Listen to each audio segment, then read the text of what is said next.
Hey, Lee, how's it going? Good, good. I'm happy to meet you in Texas. Here we are at the Blaze TV studios in Dallas, Texas, the Free Republic of Texas, as I like to say. And we are talking just a couple days before the June 4th anniversary of the Tiananmen Square massacre.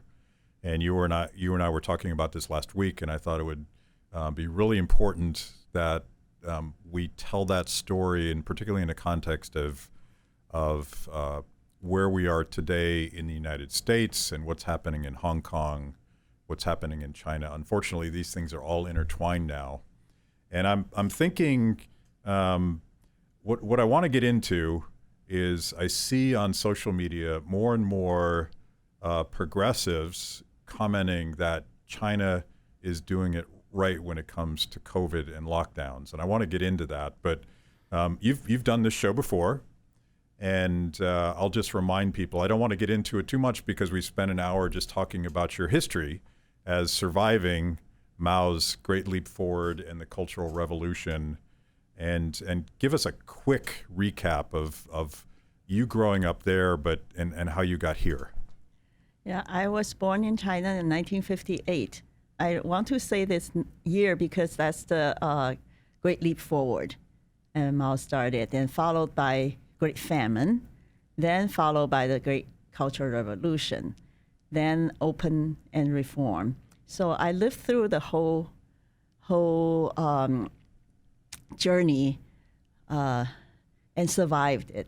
So I would always love to tell my stories because I'm an eyewitness of the horror of communism and the evil of planned economy. Yeah, and your family was targeted and persecuted, and you spent, I think, a dozen years working essentially, as maybe slave labor is too strong of a term, but you were We would call it exiled. exiled labor. Yeah. And the alternative was probably death. Probably. Or the family split to all different directions. Even kids have to be sent to somewhere. And we were very fortunate. Our whole family were exiled together for 9 years, from 1969 to 1978. And I was fortunate enough to be able to take the entrance examination when Chinese university reopened after 10 years. And that was my only way out from the exile life. And I passed the exam. 2 out of 1,000 passed. Yeah. And that's how I got myself out. And my parents were able to go back to their city and professional lives because the Chinese government just simply say, oh, sorry, we made a mistake. You can come back now. Your 9 years or 10 years, whatever years of life didn't really matter. And then they tried to erase the crimes committed in that. Yes. Yes. They say, oh, we didn't do anything. And you got to the United States on a student visa. How did that happen? After I finished university and I got a job in the central government. At that time, almost all the jobs in still government, and also job was assigned by the government. For some reason, I was lucky to be assigned to a job in Beijing and at the Department of Transportation Highway Research Institute. It's a very elite place. And so my first project was building the first freeway of China. And I am responsible for a lot of terms, and because they didn't have terms for, ramp, on-ramp, off-ramp, that kind of thing. And but after that, my parents were already in the United States as a scholar invited by different institutions in this country, and they told me, please come out to take a look because it's a different world. That time, China was getting better, and first time I had my own job and my own income, my own life. I said, oh, I don't need to. My father said, just come out and see. If you don't like it, you can go back. But many people don't have this opportunity. You have it. You should. Because they knew how our whole family, we are never followers of communism. We were never really brainwashed by them. We always had our opinion secretly. So they knew I would benefit by leaving China. So I did. And I fall in love with this place, and I never went back to live. I visited it, but yeah. So where did you arrive? Like, what was your first impression of the United States once you got here? I arrived first I arrived in San Francisco. That was a direct flight. And my mother's cousin welcomed me. And actually, my sponsor, we all had to have a sponsor in order to get the U.S. visa. My sponsor also lived in San Francisco. So I spent about 5 days, I think, in San Francisco. And I had terrible jet lag and motion sickness, because in China, we hardly even saw a car or ride a car.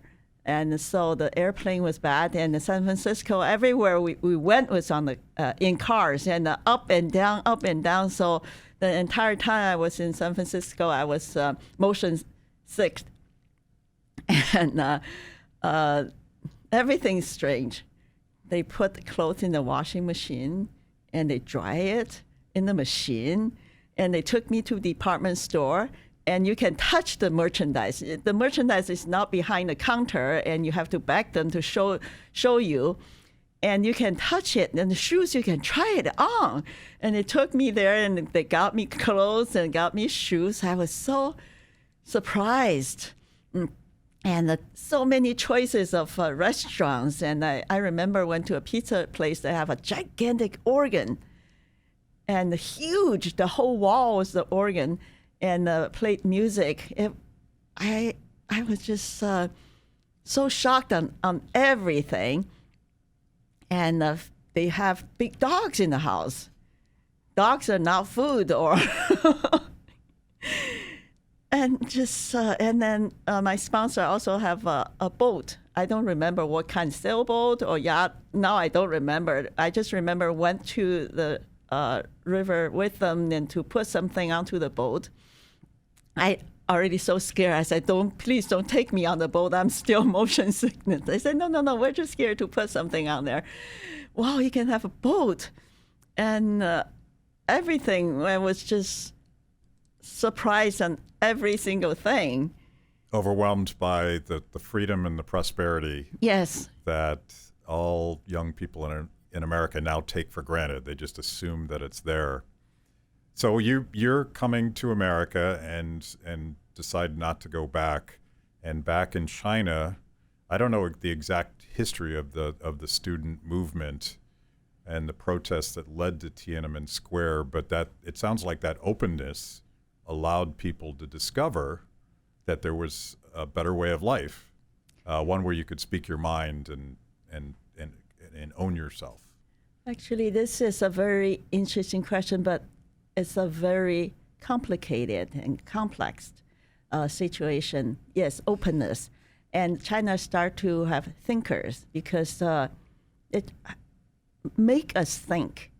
Because the generation I grown up, our fab was to say, oh, I just got a new book, very interesting. And, what have you been reading? That's our thing.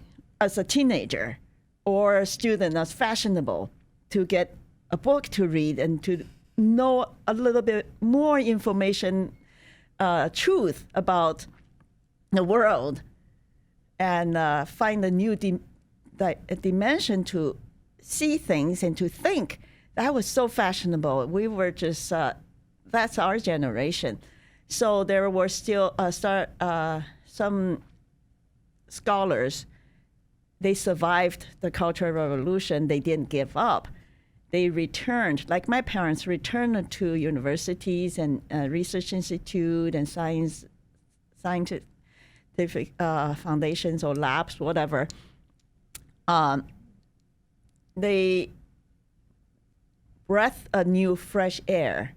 So they said, oh, we can do something for good again.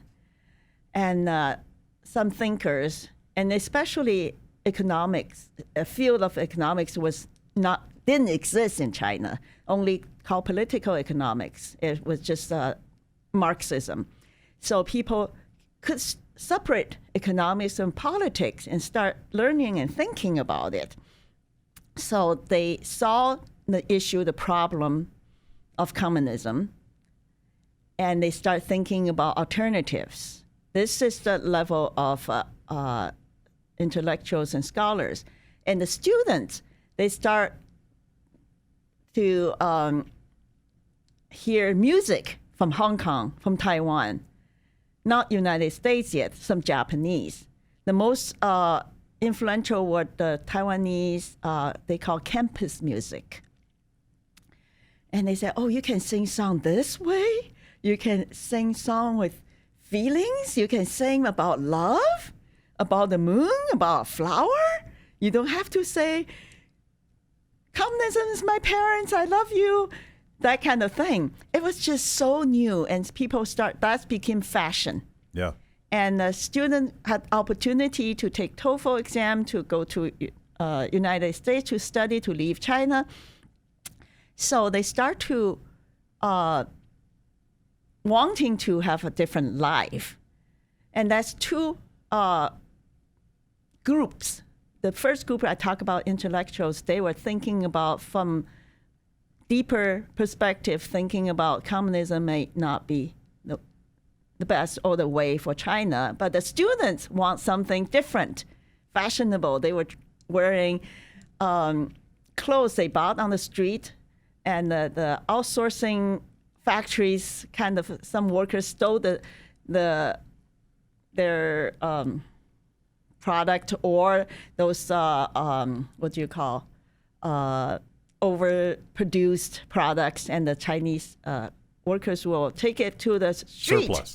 Surplus, yeah. Right. Take onto the sidewalk to sell. First time the government didn't stop these kind of free market trade. Yeah. So most people, young people, were wearing these surplus clothes. They have labels like Sears and things like that. So they started to feel the freedom empower them. They feel like they can choose in certain areas the way of life or their future. They can determine their future by themselves. That was very new, because in the past, nobody could determine anything of your life, even what to eat, what to wear, where to live, what school to go to, what job to get, who to marry to, everything. So the first time people feel, oh, I can choose the clothes, I can choose a girlfriend, I can choose an opportunity to leave China to go to a different country. So that's very important. And then, of course, some others and start writing books, producing TV shows about different perspectives to look at Chinese history and Chinese culture. That's impact people's thinking also. So we have to, when we talk about June 4th, we have to talk about Hu Yaobang. Hu Yaobang was the second man under Deng Xiaoping for a while, and they have different opinions. And Deng Xiaoping kicked him out of the leadership. Deng Xiaoping is also a dictator, no different from Mao and Xi Jinping.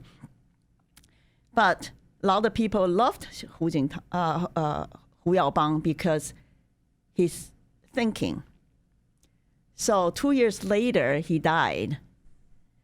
And the students want to memorialize him because they thought him as a hope for China. But now he passed away. What year is this? 1989. Okay. He passed away April 15th. Okay. 1989. And so the student and the universities, they still had the tradition of posting big posters. They started it caused the beginning of a cultural revolution. This also, they have also on campus, they have democracy corner, just like Hyde Park in England. the speaker's corner. Yeah. They have that. And so people start to gather there, and they saw some people posted some words on the wall memorializing Hu Yaobang and things like that. So people gather more and more and became a movement. Because it's so big and so many details, I don't want to talk too much today here, because there's a lot of story, a lot of survivors there all over the world, a lot of them in the United States and many of them in Europe too. And so they started to gather, and then they marched to Tiananmen Square because that's where people gather. And also in 1919, on May 4th, the students of Beijing University and Tsinghua University went onto the street to protest. That's Chinese government call it the Youth Day. They're still celebrating it. We're reflecting on that. Is that any good, or what's the long-term and short-term influence of Chinese history and communists? That's another big topic. It's very, very interesting. But with that, the students still feel the spirit of that. So they started to march. At the beginning, they didn't have a clear agenda. And they just want to tell the government, tell the people, we love Hu Yaobang. He's a clean government official. And too many corruptions. We want China to, a government, Communist Party to be more clean. Yeah. And then Deng Xiaoping, for him, his first priority, his agenda is stability for his power, for communist government. So he didn't want to tolerate this. He didn't want to have a dialogue with the students. And he didn't want to admit this is legitimate, even though the Chinese Constitution saying the people have a freedom to gather, to protest, to march. So this wasn't about ideology at all. This No, was at the this beginning, was about they wanted to fight corruption. Right. And for him, it wasn't about ideology either. It was about control and power. Exactly. So he labeled the students as anti-communism, anti-China, and violent riot. So the students, at the beginning, they were just having this good spirit to help the country to be better, and suddenly labeled these things. These are prison sentences. These are death penalties. They were they were so angry. They said, no, we are not this at all. And they said they demand the government change, take away these labels. And they were more disciplined to never do anything like vandalism or riot or any of these. Even some leaders start pulling out Gandhi story, Mandela story to see how peaceful protest Nonviolence. Yeah. goes.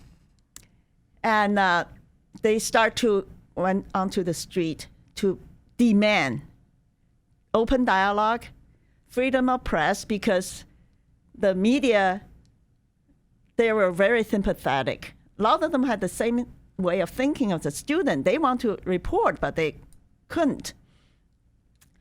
And one news anchor was even in tears. And of course, he was in trouble, big trouble later on, but that's later on. They want freedom of press. They want dialogue, and they want remove of these accusations. Very clear, became very clear.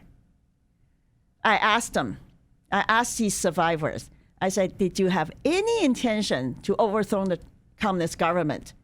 did you have any intention to change, get rid of communism? They said no. All of them said no. They start marching and singing Internationale. Those are, I call them communist, international communist anthem, right?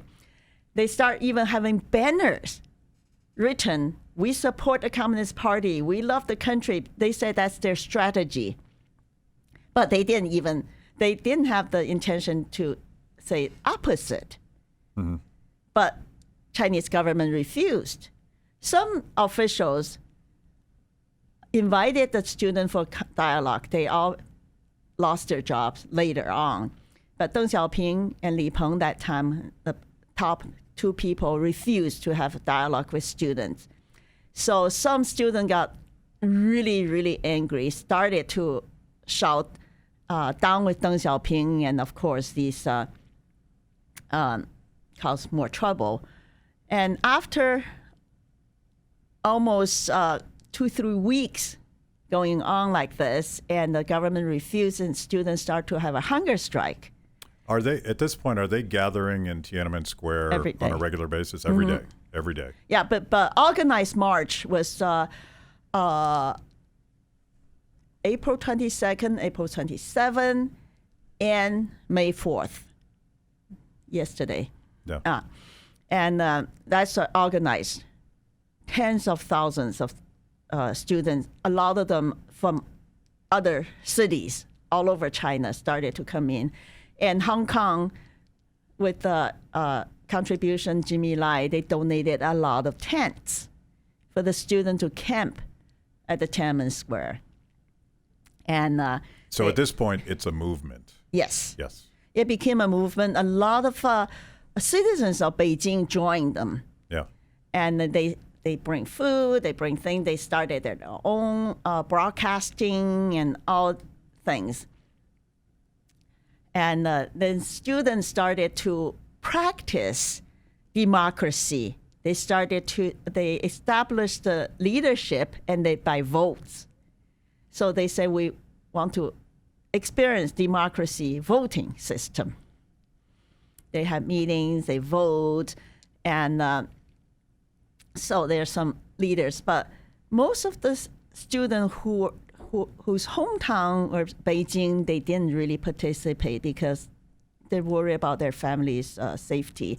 But most students who are leaders, they're from other cities.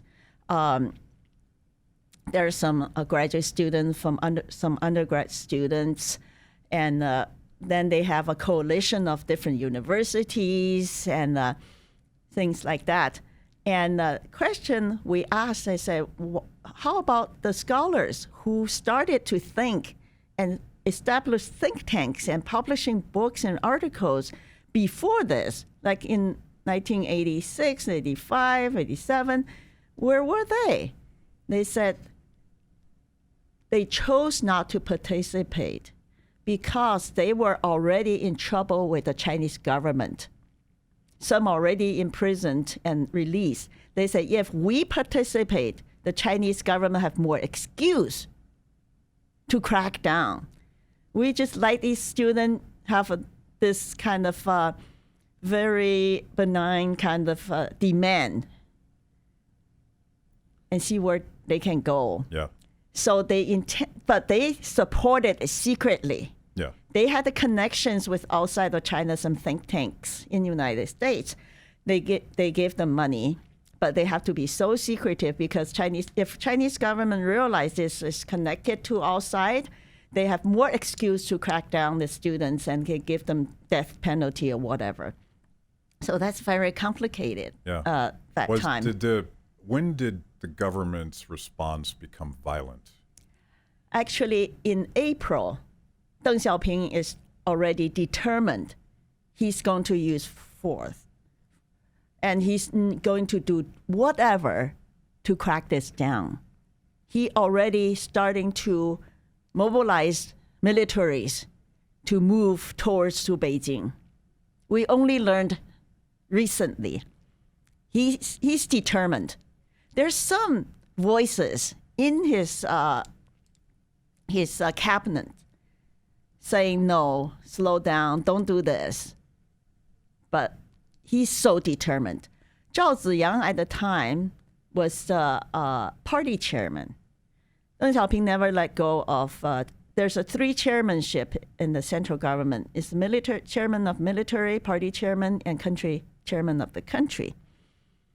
Since Mao Zedong time, he could let Liu Shaoqi become the chairman of the party or the chairman of the country, never let go of the chairman of the military. So Deng Xiaoping is the same thing. He holds the leadership of militaries he can control. Other generals try to calm him down, but he's determined. So Zhao Ziyang went to the Tiananmen Square and met with student leaders, and he was moved. He had tears. That's caused his whole career and his life. We all know that. And by the way, he just a memoir of Zhao Ziyang, the book just came out. I'm hoping some people will translate it into English. It's very, very important documents and historical things. Of course, it's published in Taiwan. Of course, in China, they're not going to allow this book.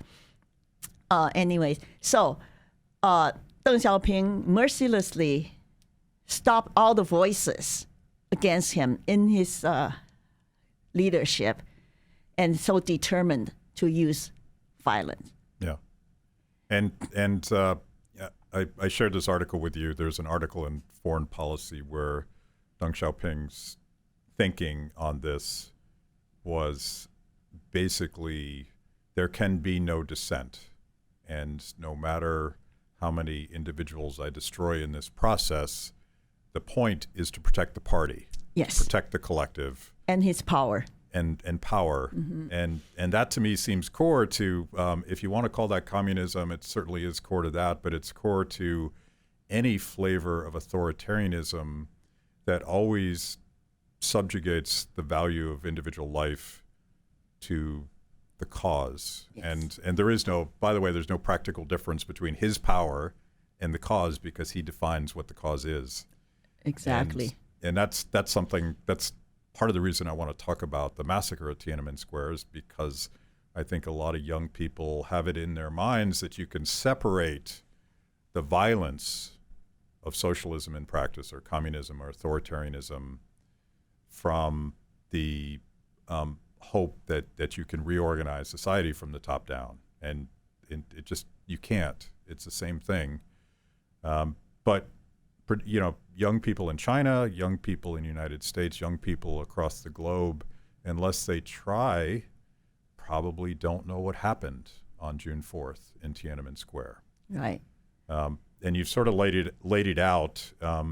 Was that day special before the military came in and created the massacre? Like, was that a planned day, or was that just another day in the protests? Okay, that I will get to that soon. Let me think about it. The government already ordered police to beat up the students as early as in April. Okay. And a lot of people I've been talking to these days, they were telling people that were there. They were there. They were bloody and whatever, and so the police was already beating people with the order from the government, and also military already in Beijing, military soldiers, but not the tank yet. The tank was outside as early as in April, late April, and then throughout May. These days, with the blessing of Clubhouse, we're going day by day. From April 15th, we go day by day what happened. So I couldn't immediately answer your question because we're not on the fourth yet. Yeah. But I can answer you not very specific. But let me give you one story so you can understand where Deng Xiaoping stood and who Deng Xiaoping is. When he took over China and reform started, and he immediately came to United States to visit, not Soviet Union. And on the airplane, on the way to United States, in his delegation group, there's a scholar asked him, so why? Why do you go to United States first?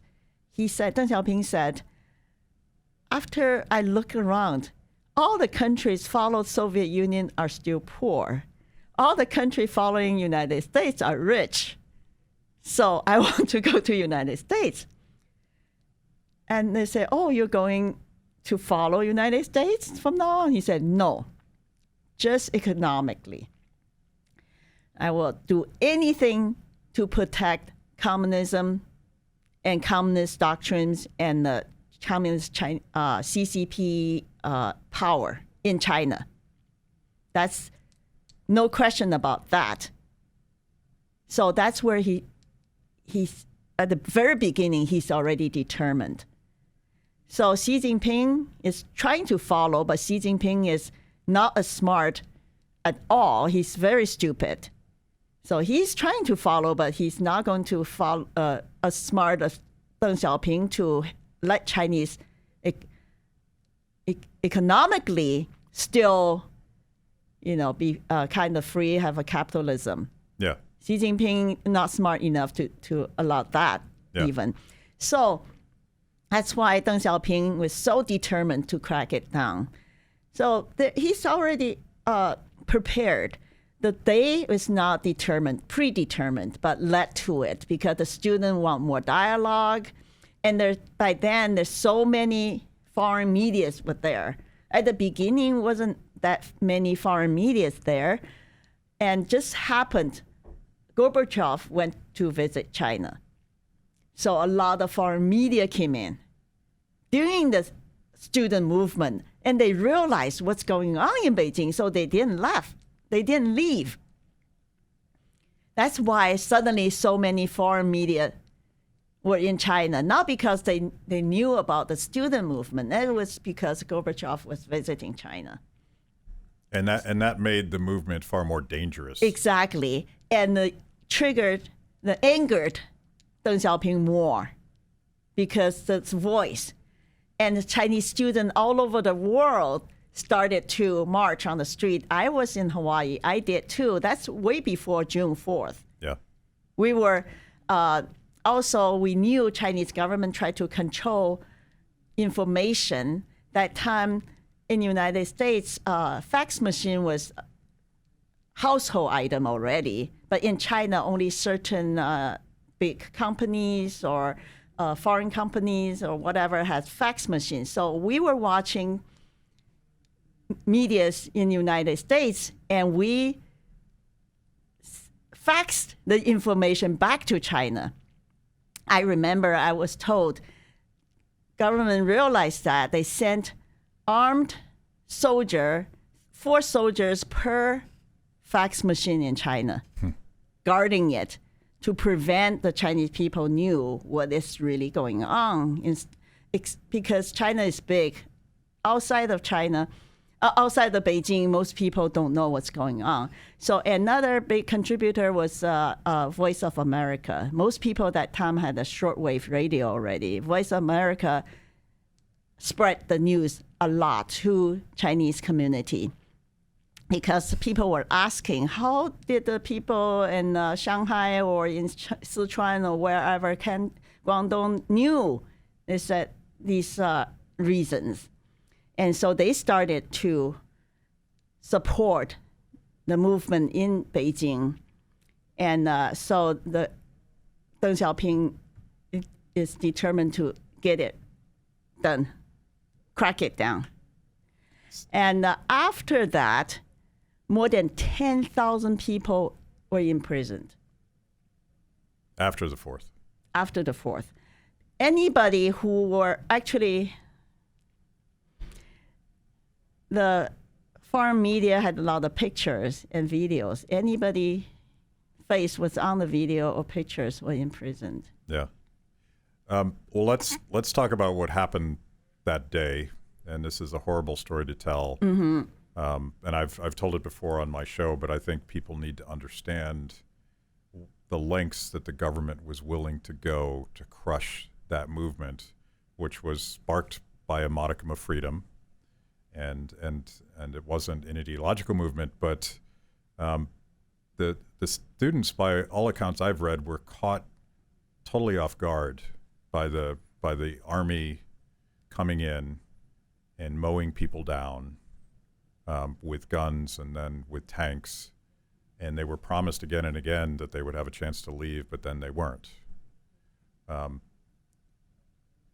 What have you heard on Clubhouse from people that were there that day? Most people, especially the citizens of Beijing, they couldn't believe the military will shoot them because Chinese People's Liberation Army, People's Army. Yeah. They call them by people's, the children of people's army. They call soldiers the children of people. That's the way Chinese address soldiers. They say, how can children of the people shoot the people? So nobody could imagine that will happen. They say the most they will be blocking it. So they say, you block us, we block you. They use buses and this and that. And then they were really surprised how they really dare to shoot. Actually, the tank man we saw everybody talk about is just one person. They say so many old ladies from the neighborhood, they were out there blocking the military trucks, soldiers, and tanks. They were all there. Yeah. And they just couldn't believe. They were calling them, hey, kids, how can you shoot your mom? That kind of pleading. They have no weapon. Everybody has thermos bottle. They were delivering hot water to the student. They start throwing the thermos bottle as weapons. Yeah. And but the order is order.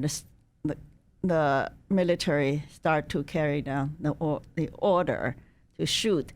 And they started at the beginning, they used they did it at night. Actually, it was not June 4th. It's the midnight of June 3rd, after dark. They came in without headlights. So people only heard the noise, like a thunder or earthquake.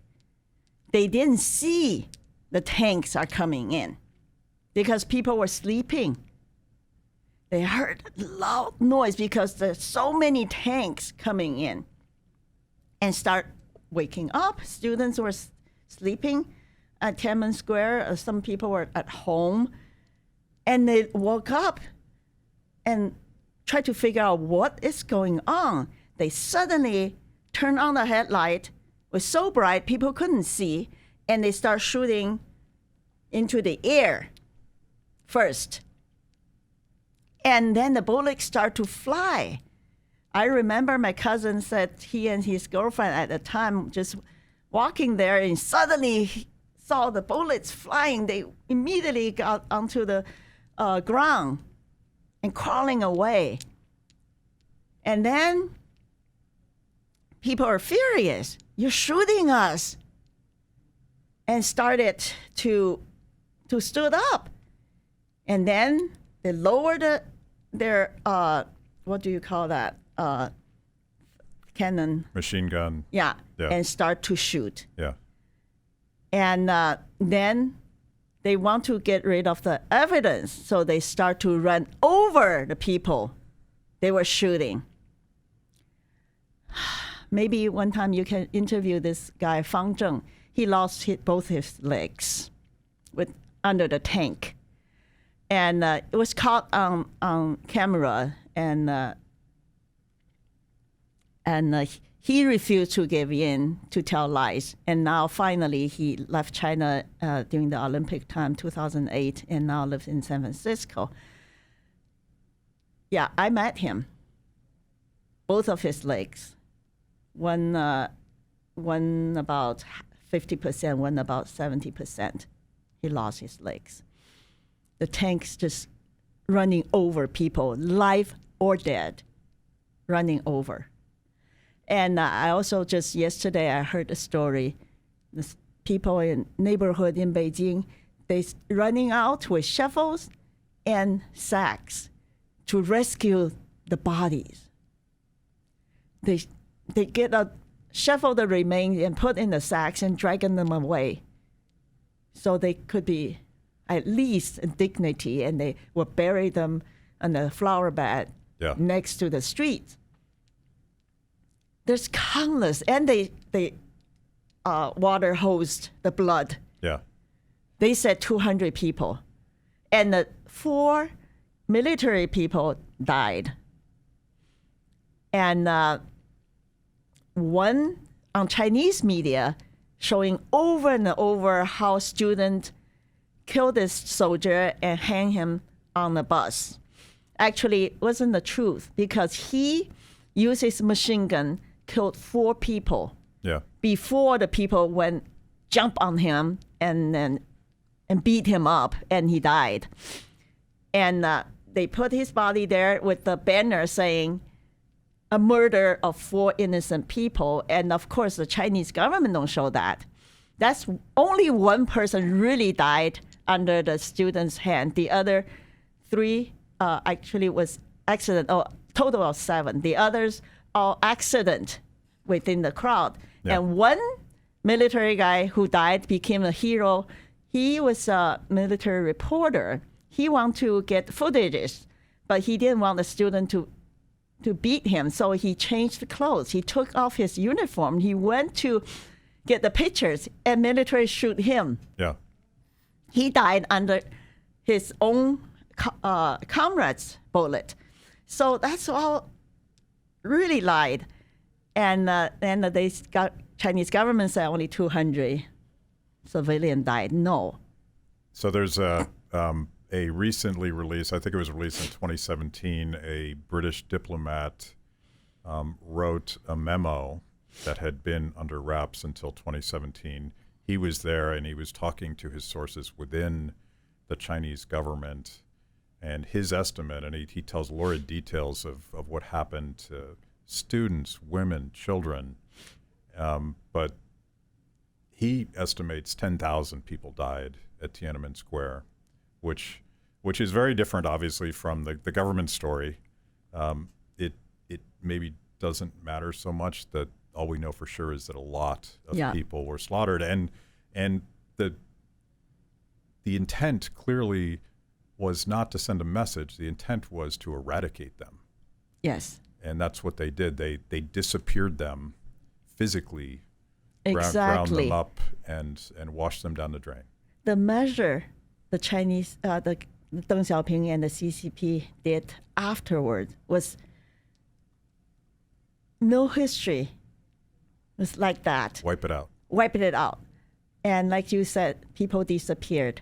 And at the time, immediately, what we heard was 6,000 to 8,000. Now with this, I'm not surprised. 10,000. I'm not surprised. It's not exaggerating.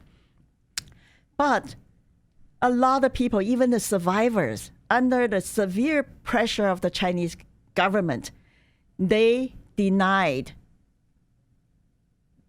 The parents, they denied they were killed. The children were killed at Tiananmen. One lady I know of, I said this man, Fang Zheng, he lost his both leg. He was with another person with him at the same time, lost a leg also. But later on, until today, she said, I had the accident. It was a bus accident. She refused to omit the truth. Very few people dare to. She didn't want to be disappeared. Or their parents. Yeah. All these people, the people who left 30 years ago, 32 years ago, until today, they haven't met their parents. They couldn't. Yeah. They couldn't go back to China. Their parents couldn't go out. And children also. Very sad. And 10,000 people were imprisoned right after. A lot of citizens, a lot of students. And some just, my cousin's story, he wasn't participating at the students' demonstration. He that time, he was already finished school. He was teaching in the university. He was just standing there, and he saw the student was so hot, chanting and walking and very tired. So he saw an old lady selling popsicles. He bought all the popsicles from that old lady and given to the students. Only that, he has to run for his life to United States. His son had a leukemia in China, his wife taking care. Then the son died a few years later. He couldn't participate any of those. Yeah. Just because he gave popsicle to the student. So just, you can imagine the degree, the method they intimidate people. That's why so many people who were there refused to speak out, and they try to forget about it. They don't tell their children. There's a group called the Mothers of Victims in Beijing. They're trying to collect names and numbers of people who died there. They visit all these people. Most people say, no, my child died some other reason, and they refuse to say because it's just they need to live.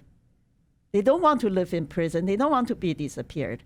And one scholar, he was forcefully to go to United States from prison. They just sent him on the airplane to United States because they want him disappeared. It's too dangerous to execute him because he's too well known. Until today, nobody knows where his citizenship is. He has no passport, nothing. He lives here. He wanted to go back to China, but there's no record he never left China. His record was still at the prison. Yeah. After 30 years.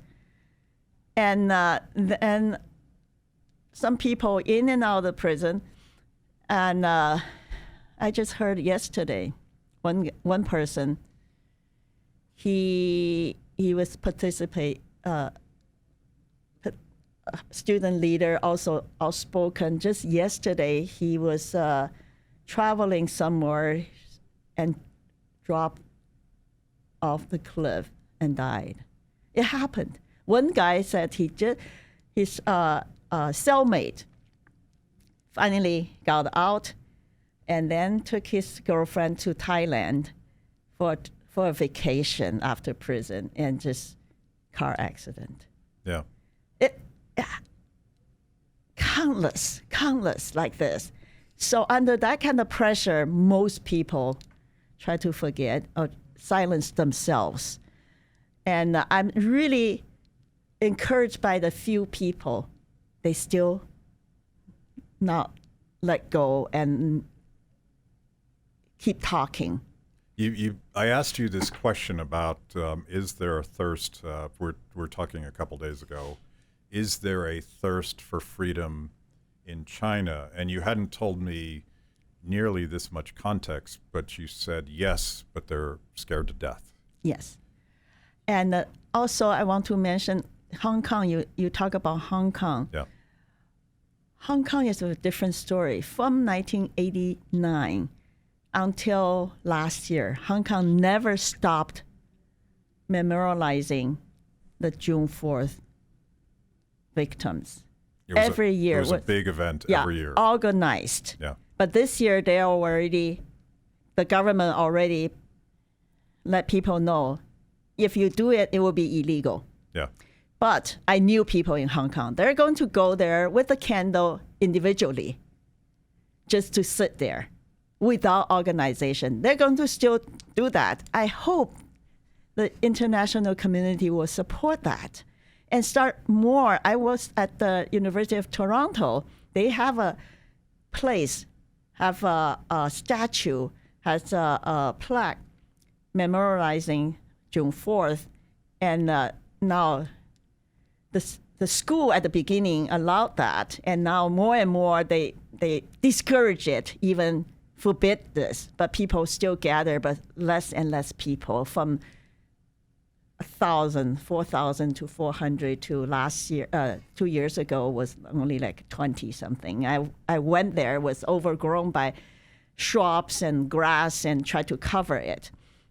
No, we cannot. If we forget, empowered, legitimized what the horrible Chinese Communist government did, the Hong Kong, because of 32 years, didn't stop. Hong Kong youth, Hong Kong students learned a true history. It's in their textbook. It's in their school. One kid said he grown up in the Catholic school. Every year on that day, the school had an event. Yeah. And because of that, that's why when the Hong Kong youth went onto the street, so many people participated. They knew the horror of communism. They knew the power of grassroots movement. That's why so many people participated, even though they didn't get a lot of international support, and they're kind of like didn't succeed. But the fire is still there. You called Xi stupid. Yeah. And it does strike me that he's destroying the engine that keeps the Chinese economy going by cracking down, essentially nationalizing Hong Kong and consuming it back into this violent blob. It strikes me that the only reason that the students, protesters in Hong Kong didn't suffer the exact same fate as those in Tiananmen Square is that there's too much social media.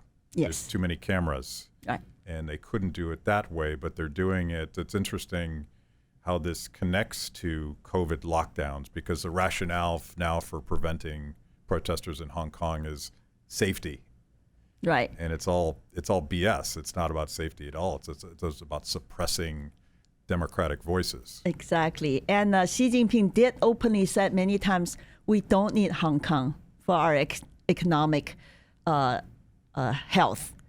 He was so wrong, because he thought Shenzhen is it's second Hong Kong. No, it's not at all. All these financial institutions in Hong Kong, they don't go to Shenzhen. They're in Hong Kong for a good reason, because there's a rule of law. In China, there's no rule of law. Who will trust these people to do business? So Xi Jinping is just very stupid and simple-minded. So he didn't know how important economically Hong Kong is for China. Yeah.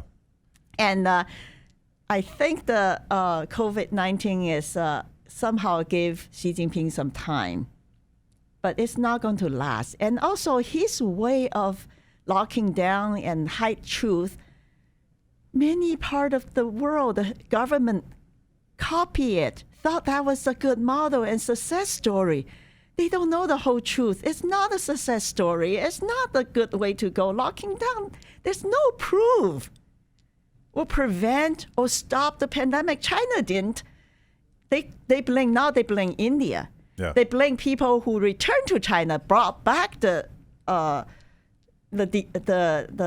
pandemic. Now they blame foreigners. And they're still having a lot of lockdowns, but they lie. They say no lockdown in China anymore because we don't need to. No vaccines necessary because we don't need to. We give vaccines to Brazil, to Indonesia.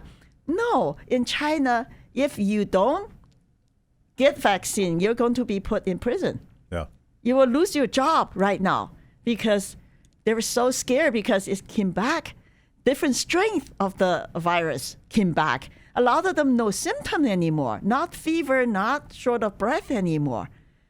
But you test positive. In China, it's already like this, but now they're diverting people's attention in India. They don't report anything in China. They only report India and United States. There's, I see this again and again, Western planners, and particularly Americans on the left are openly embracing the Chinese model, and just that phrase gives me chills. But the Chinese model to them is aggressive, authoritarian lockdowns, followed with vaccination passports built on the social credit system, and it's built. The entire theory is built on a mountain of lies. There's no way that the Chinese data is right. I mean, think about the erasing the history in Tiananmen Square. You were telling a story about Wuhan and the traditions of how you send off the dead. I don't know what the right phrase is, but explain what happened, because they're claiming that everything's fine. Is everything They're claiming fine? only 4,000 people died. Yeah. But I think that number times 10 or even times 100, I'm not surprised, because people in China have a way of seeing the truth. One example is on the fourth day of fifth month in lunar calendar in China is the tomb sweeping day. People go to their ancestors' tomb to burn fake money, and now fake iPhone, fake cars, fake Rolex, whatever, to send to the dead people for them to use in underground. So you burn things in a ceremony to send stuff to your deceased relatives. And this year, people, the line, by cars, the line going to cemeteries was so long, some people waited for a day, couldn't get to it. And people start burning these paper stuffs, paper money on the street in front of their home, because they couldn't go to their dead family members' gravesite.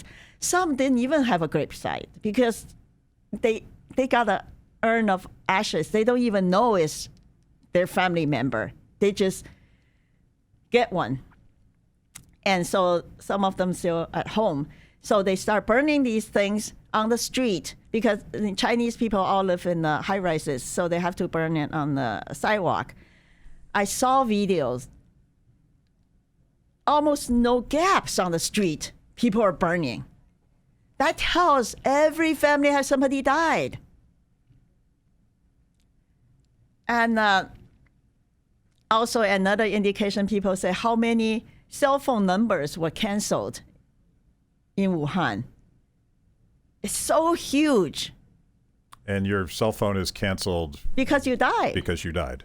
Yeah, because Chinese cell phone number are strictly controlled. It's part of the social credit system, right? Exactly. Yeah.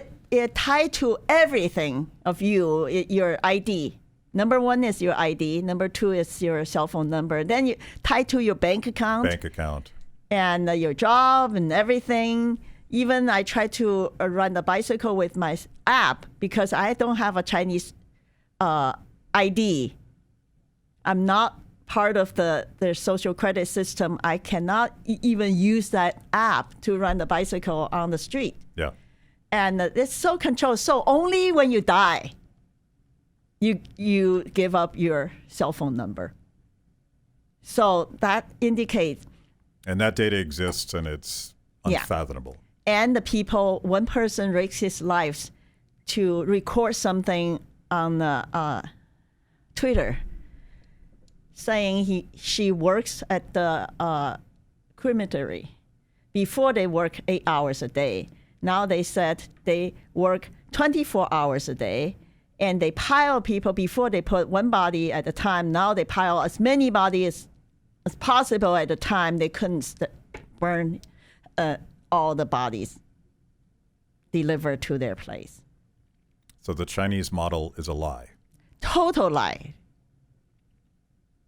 So we're running out of time, and the question I'm about to ask you, you would probably want to spend a long time on, but I'll ask you to respond to this romance that some Americans are having with the Chinese model. You escaped communism. Yes. You love America. what would you say to people that think we should be more like China? Oh, stop, stop, stop. China is under dictatorship. The Chinese Communist Party is evil. There's nothing we need to learn from them. Nothing. I will ask people who are in position to stop empowering Chinese government. Stop giving them credit, because those are all based on lies. And when you empower them, when you say their model is good, we're following you, you're empowering them.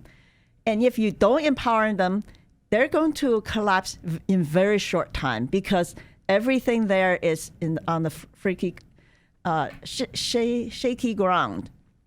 Economic, politics, everything is on a very shaky ground right now. Xi Jinping is desperate to grab something he can hold down. I think the COVID-19 gave him some hope, because people thought his model is a good one. No, it's not true. It's also dragging other economies down with him. Exactly. So it levels the playing field downward. Right. Even his One Belt, One Road initiative is about to totally collapse, because he doesn't have that much money to bribe people. Yeah. Okay, well, thank you for this story. I learned so much today that I didn't know, and I really appreciate you joining me. Thank you. Thank you for having me. That was awesome. You were fired up. Yeah. That was amazing. Where can I get more content just like that? It's a great question. You're clearly a discerning consumer of the best content. Make sure to like the video, subscribe, and click the bell. And if you're consuming podcasts, go to Apple, Stitcher, anywhere you get them. I'm in. Kibbe on Liberty, honest conversations with interesting people.